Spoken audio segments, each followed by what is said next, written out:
So in this video, I found a Amazon seller who's pretty new. He goes, just published my product on Amazon, haven't gained any traction yet. There's something I'm missing. Here's a link if you want to check it out. I'm going to take this link and then I'm going to do a sort of give some live feedback based on what's going wrong here. So here's the listing. So as you can see, it's like the brand's called Silly Babies. It's like a silicone, like different cutlery, like a bib. All for the baby. And then if you go through it, like the title's pretty good. It's got some good keywords. The images are pretty strong. There's nothing really wrong with these. Even got a nice comparison table. The bullet points, they're a little bit lacking, I think. I mean, especially in terms of keywords related to the product. You can just take my word for it. I've already read them. So that can always help, especially like the organic reach and the performance of your ads. But what also is missing is obviously, I don't think they're registered as a brand yet. So that's why they haven't got A+ content and they're just stuck with this description as a big block of text.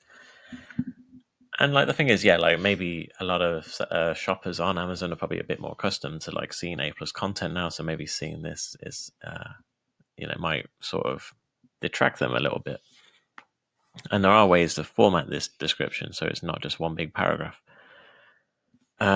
You also have only 2 reviews, but they're both 5-star as well. So that's always good. But you might look at this and think, well, there's not an awful lot wrong, right? Like, there's no real reason you can point to as for its lack of traction so far. I mean, there's a couple of things, but I think what the biggest thing is,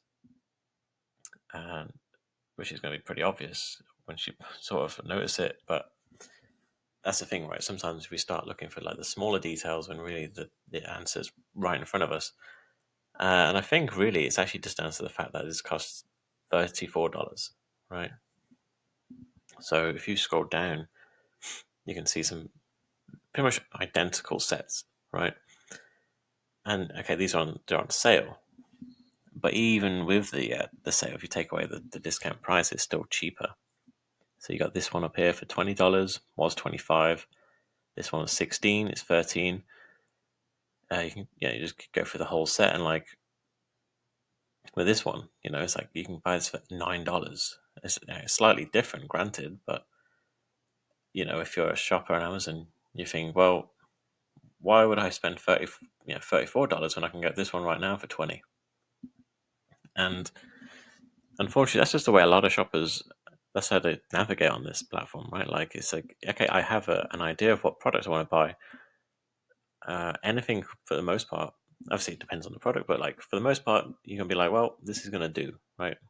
Like, yeah, this is nice, and a little suction. It's the suction cup. I didn't mean to say sucky, but it has a little suction cup, right? It's like, well, that's nice, but yeah, I can save money with like this one, or maybe I can get this set and just pay for a separate cup. It still work out way cheaper than buying this total set. And then when you have that factor, and then you take into consideration there's only 2 reviews, and the listing maybe falls a little short on this front. I think that probably adds up as to why a lot of people aren't yet buying from this product. So yeah, you have to factor in the price, and then if you can lower it, then that's great. But yeah, otherwise it might be a bit of a tough sell right now. So yeah, all of that to say, sometimes you don't need to look that hard. Maybe you just need to just compare your product against the other offerings on the market, and you might have your answer straight away. So just a little reminder, something to keep in mind. I hope that helped. As usual, links in the description if you want to find more. And yeah, leave a like and a comment if you want. No one does, so don't worry about it. Otherwise, I'll see you in the next one.